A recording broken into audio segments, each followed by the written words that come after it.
ये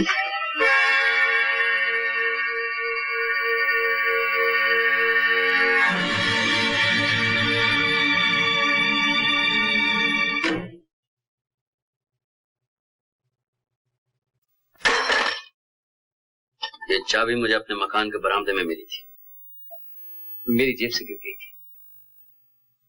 तो तुम ही वो आदमी हो जो चोरी से मेरे घर में आए थे। क्यों? मुझे कुछ कागजात की जरूरत, जिन्हें तुमने ताला तोड़कर निकाल लिया। इसका मतलब है तुम मेरी बीवी को जानते थे बहुत अच्छी तरह। उस रोज मेरी बीवी का नाम चिट्ठी भी तुमने लिखी थी।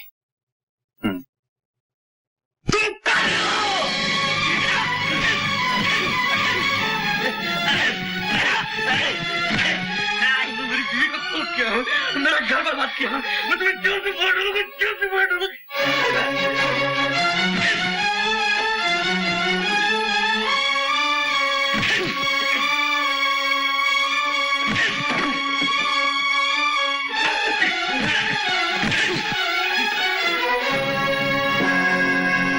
चुपचाप मेरे साथ पुलिस स्टेशन चले चलो, वरना।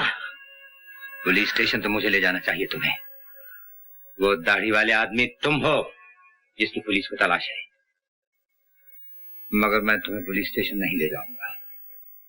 मैं जानता हूं कि तुम कातिल नहीं हो। हाँ, कातिल मैं नहीं, कातिल तुम हो। कातिल मैं भी नहीं हूं। तो फिर तुम कौन हो?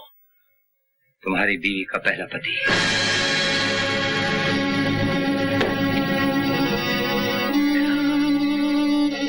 तुम उसके दूसरे पति हो,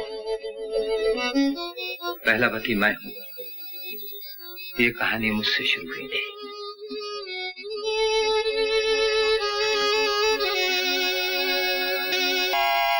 आज इस कहानी के से पर्दा उठाता हूं।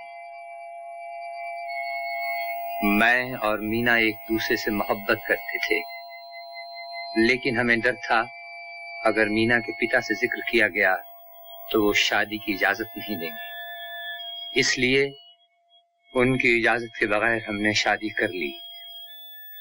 उसी रात इमरजेंसी डिक्लेयर हुई और उसी ही रात मुझे लड़ाई के फ्रंट पर भेज दिया गया।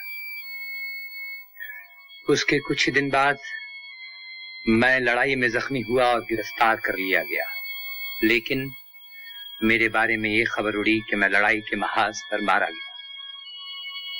वक्त गुजरता गया, मैं दुश्मन की कैद से रिहा हुआ। वहां से छूटने के बाद मैं सीधा बंबई पहुंचा, सवाए होटल में ठहरा। मुझे अच्छी तरह याद है, उस रोज नए साल की रात थी। होटल में खूब जश्न हो रहा था, मगर मेरा दिल बंबई में नहीं था, दार्जिलिंग में था। मैं जल्द से जल्द मीना से मिलना चाहता था।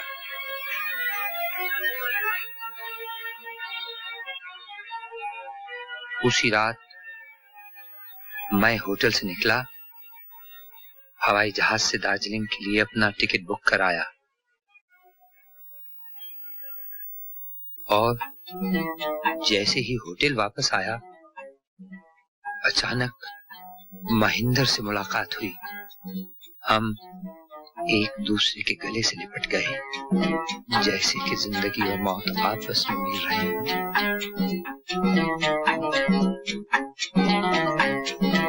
महेंद्र को मैं अपने कमरे में ले गया। अरे महेंद्र, अच्छा हुआ यार तुम मिल गए। ईमान से फ्रंट पे तो गोलियों की आवाज सुन के कान पक गए वैसे यार। अच्छा भैया, कोई इस दुनिया के इस हिस्से कोई नई ताजी खबर सुनाओ मैं। अच्छा तो तुम्हें एक खौफनाक खबर सुनाए। आज हम इस होटल में मीना जी से मिले। अरे मीना को मिलना कोई खौफनाक खबर है यार? उसे मिलने के लिए तुम्हें तड़प रहा हूँ महेंद्र। मगर राजेश, उन्होंने दूसरी शादी कर दी। नहीं महेंद्र नहीं, मैं उनके शौहर से भी मिला। मेरी तमाम उम्मीदों पर पानी फिर गया। मैं उसी कुर्सी में धंस गया जिसमें बैठा था। अगले रोज मैंने महेंद्र से कहा, मैं मीना से मिलना चाहता हूँ। महेंद्र ने फोन मिलाया। मीना? हाँ, मैं महेंद्र बोल रहा हूँ, कैप्टन महेंद्र। मैं तुम्हें एक ऐसी खबर सुनाना चाहता हूँ जिसे सुनकर तुम हैरान रह जाओ। तुम्हारा पहला पति राजेश जिंदा है। मैं मीना मीना मीना मीना राजेश बोल रहा हूँ मैं, मीना। मैं राजेश हूँ, मीना। मीना, मालूम है तो नीचे रख दिया। तो फिर ट्राई करो। हाँ प्लीज फिर करो। Operator, yes 242665। हम सारा दिन कोशिश करते रहे मगर मीना का फोन नहीं मिला। मैंने एक बार फिर फोन लगाया, उस तरफ घंटी बजने लगी। मीना ने फोन उठाया। फोन बंद मत करना मीना, मैं राजेश बोल रहा हूँ। पहले मेरी पूरी बात सुन लो। मैं सवाई होटल कमरा नंबर 320 में ठहरा हूँ। तुम मुझसे मिलने अभी चली आओ, मैं तुम्हारा इंतजार करूंगा। और हाँ, अगर तुम नहीं आई तो मुझे खुद तुमसे मिलने आना पड़ेगा।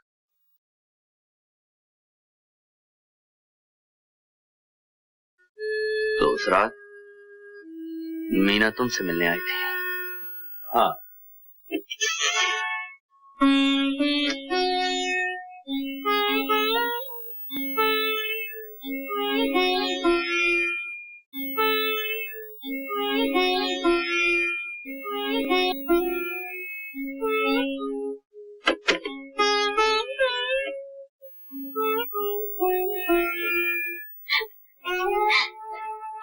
काश तुमने मुझे न बुलाया होता, काश मैं न आती। घबराओ नहीं मीना, मैंने टेलीफोन पर जो कहा था वो धमकी नहीं थी, वो सिर्फ तुम्हें एक बार देखने का बहाना था।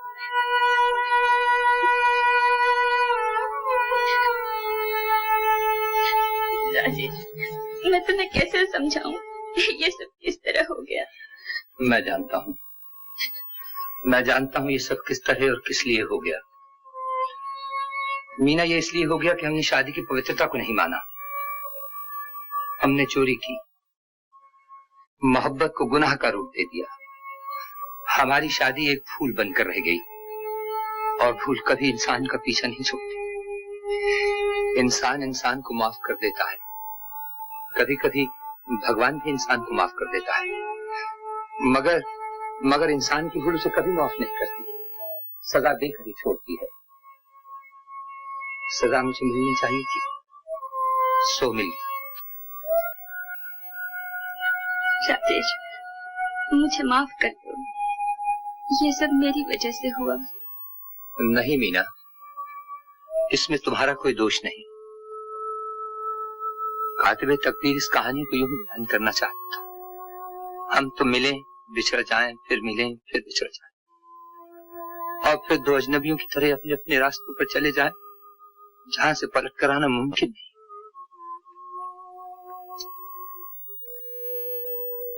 मीना, मैं कल चला जाऊंगा। तुम्हें एक बार देखना चाहता था, देख लिया। खुश रहो, आबाद रहो। राजेश तुम्हारे लिए आज से 5 बरस पहले मर चुका था, और मैं तुम्हें यकीन दिलाता हूं वो अब कभी जिंदा नहीं होगा।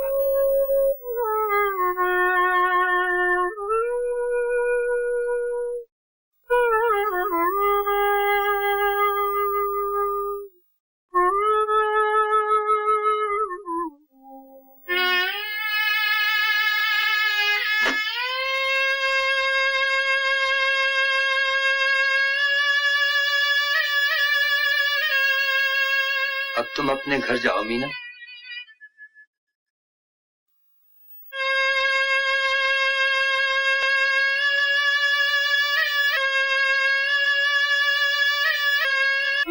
राजेश, मुझ पर एक और एहसान करोगे? कहो। तुम्हारी एक अमानत है मेरे पास। अमानत? तुम्हारी बच्ची। बच्ची? हाँ, पिताजी ने हमारी शादी को राज रखने के लिए इस बात का जिक्र किसी से नहीं किया था। जब बच्ची पैदा हुई उसे कह दिया कि मर गई है और उसे अनाथ आश्रम भिजवा दिया गया। मरते वक्त जब ये राज पिताजी ने मुझे बताया, मैं बच्ची को अपने पास नहीं रख सकती थी। उसे मैं ले जाऊंगा। मीना, तुम कितनी अच्छी हो, तुमने मुझे जिंदा रहने का सहारा दे दिया। उसे मैं अपने कलेजे से लगा के रखूंगा मीना।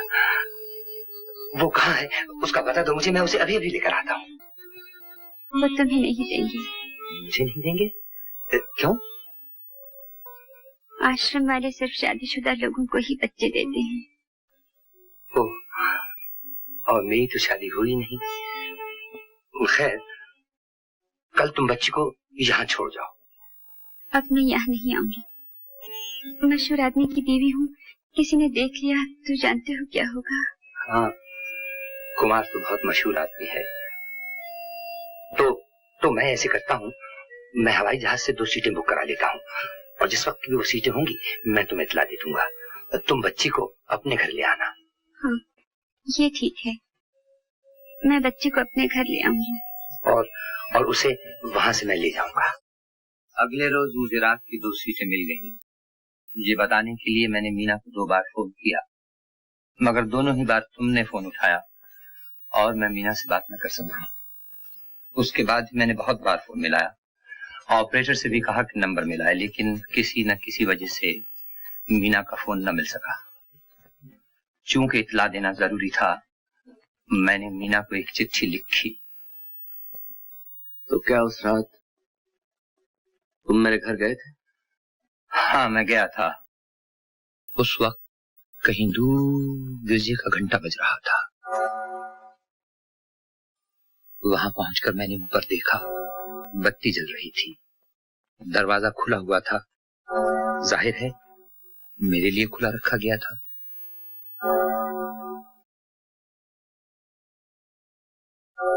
अंदर कमरे में अंधेरा था। अंधेरा जानबूझकर रखा गया था, शायद इसलिए कि जब मैं ऊपर जाऊं और वापस आऊं कोई मुझे न देख सके।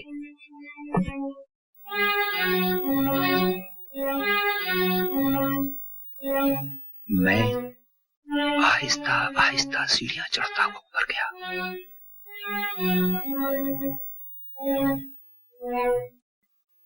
जैसे ही लैंडिंग में कदम रखा, ऊपर से ऊंचे ऊंचे बोलने की आवाजें सुनाई दी। मैं समझा तुम आ गए।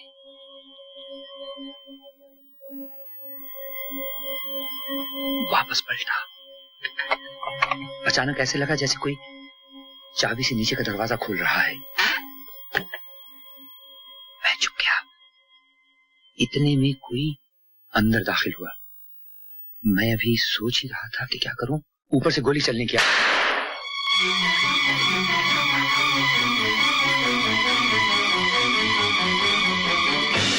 दाखिल हुआ तो देखा, मैंने चारों तरफ नजर दौड़ाई। कमरे में कोई नहीं था। कातिल जरूर पीछे की सीढ़ी से निकल गया होगा। सोचा उसे पकड़ूं, लेकिन नीचे सीढ़ियों पर किसी के चढ़ने की आवाज आई। मैं लपक पर्दे के पीछे छुप गया। दूसरे ही लम्हे दाढ़ी वाला दाखिल हुआ। ये तुम थे? हाँ, वो मैं ही था। मैंने तुम्हारी चिट्ठी पढ़ ली थी। मुझे मीना पे शक हो गया था। मैं जलील हूँ, मैं कमीना हूँ। मैंने अपनी बीवी पे शक किया। वो घर जो मैंने मोहब्बत से बनाया था, शक से बर्बाद कर दिया। मीना का खून मैंने किया है। मैं खूनी हूँ, मैं कातिल हूँ। नहीं, कातिल न तुम हो न मैं हूँ। कोई तीसरा आदमी है। ये तीसरा आदमी कौन है? मुझे कुछ नहीं मालूम। मगर सवाल तो फिर अपनी जगह रहा, ये तीसरा आदमी कौन है? कुमार, जब मैं तुम्हारे घर पहुंचा तो तुम्हारे कमरे की बत्ती जल रही थी। इसका मतलब हुआ कि मीना अनाथ आश्रम से बच्ची को घर ले आई थी और बच्ची घर पर थी। बच्ची? तो बच्ची कहाँ है? मीना ने कहा था बच्ची आश्रम में है, और आश्रम का पता मुझे मालूम नहीं था। मुझे मालूम है। अब तो मुझे भी मालूम है कुमार। ये कागज जो मैं तुम्हारे यहाँ से लाया, इसमें पता था और मैं तैयार होकर वहीं जा रहा था जब तुम आए। चलो मैं भी चलता हूँ तुम्हारे साथ। तुम कैसे चलोगे? पुलिस है तुम्हारे पीछे।